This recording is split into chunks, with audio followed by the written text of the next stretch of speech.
आज की motivational class में मैं थोड़ा गंभीर कविता का भावार्थ पर विचार करूंगा। आप इस पर ध्यान दे करके सुनेंगे। कविता इस प्रकार है। कनक कनकते सौगुनी मादकता अधिकाए, का पाए जन बौराए, का खाए बौराए। प्रिय बच्चों, इस पंक्तियाँ में कनक कनक 2 बार आया है। अब और दोनों का ही अर्थ अलग अलग होता है। तो किसी भी पंक्तियाँ में या कविता में एक ही शब्द का पुनरावृत्ति हो, बार बार आता हो और हर समय कुछ उसका अलग मान होता है, तो ऐसे कविता में ऐसे पंक्तियों को यमक अलंकार कहा जाता है। अब आप लोगों के लिए शब्द नया है कि अलंकार क्या होता है। तो अलंकरोति अलंकारः। तो अलंकार किसे कहते हैं? जैसे किसी भी तरह के अलंकार को अंग्रेजी में डेकोरेशन कहते हैं, सजावट कहते हैं। जैसे घर की सजावट होती है उसको डेकोरेशन कहते हैं, हिंदी में अलंकार कहते हैं।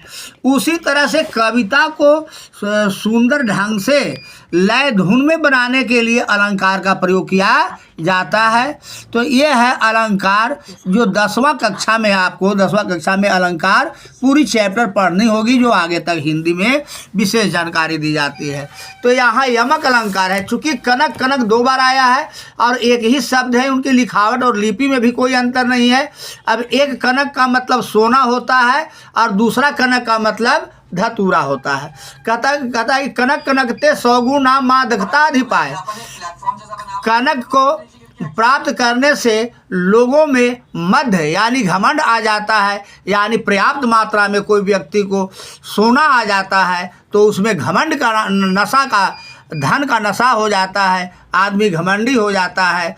और उसी प्रकार धतूर के बिया भी किसी तरह से गलती से भी एक ठो मुँह में चल जाए तो आदमी बौरा जाता है, उसको नशा हो जाता है। इसलिए यहाँ धन की तुलना कवि ने धतूरा से किया है।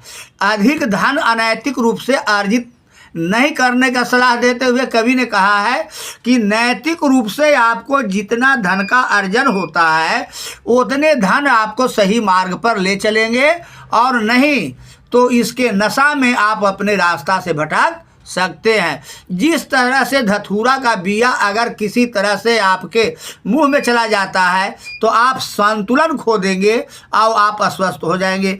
इसलिए यहाँ कवि ने धतूरा का बिया का तुलना सोना से किया है। तो अधिक धन अर्जित करने के पीछे हमें सब कुछ नहीं लुटा देना चाहिए।